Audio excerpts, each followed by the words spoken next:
Imagine standing in a quiet desert evening. Two brothers are born into the same tent. They share the same father, the same mother, the same womb.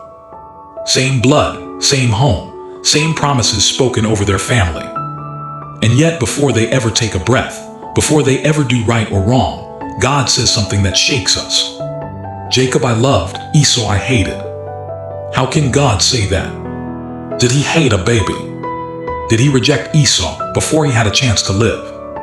If we read this with modern ears, it sounds cruel. But if we read it with biblical eyes, it becomes one of the most powerful revelations of grace in Scripture. This is not a story about emotion. This is a story about election, purpose, and covenant. Picture the scene. Esau grows up strong, honest, a hunter of the fields. Jacob grows up quiet, calculating, always thinking ahead. If we were choosing, we might pick Esau. But God chooses Jacob. Why? Because God is not choosing the better man. He is choosing the man through whom his promise will travel. Love here means chosen for covenant. Hate means not chosen for that role. Not emotional hatred, but divine selection. Fast forward 1,000 years. Malachi speaks these words not about two men, but about two nations. Jacob right arrow Israel. Esau right arrow Edom. Edom becomes proud, violent, resistant to God's ways. Israel carries the covenant, the prophets, and eventually the Messiah. Now the statement makes sense.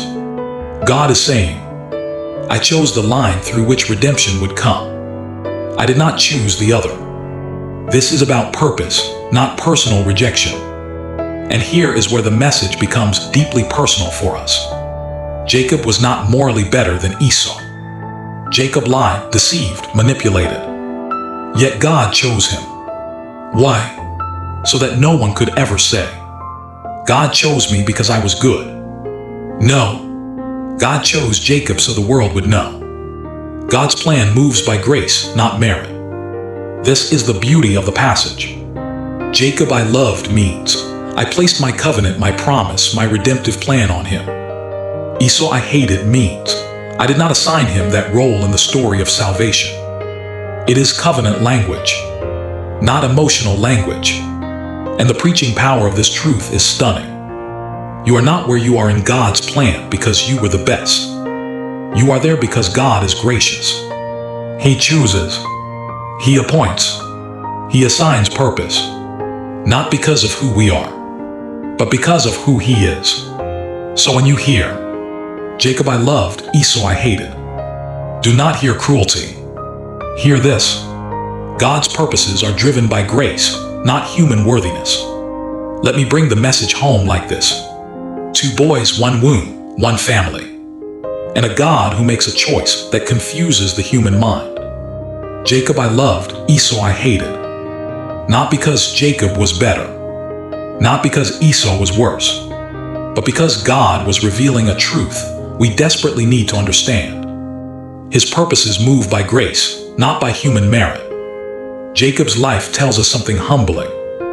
God did not choose a perfect man. He chose a flawed man to carry a perfect promise, so that no one in history could ever boast and say, I was chosen because I deserved it. No, you are chosen because God is gracious. This passage is not about rejection. It is about revelation. It reveals that God's calling is not earned. God's favor is not deserved. God's plan is not dependent on human performance. And that is good news for us. Because if God only chose the worthy, none of us would be chosen.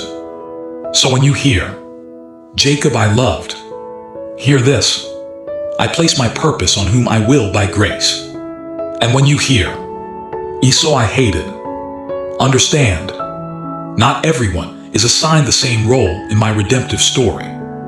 This is not cruelty. This is sovereignty wrapped in grace. And the final lesson is this. You are not in God's plan because you were the best option. You are in God's plan because He is a gracious God.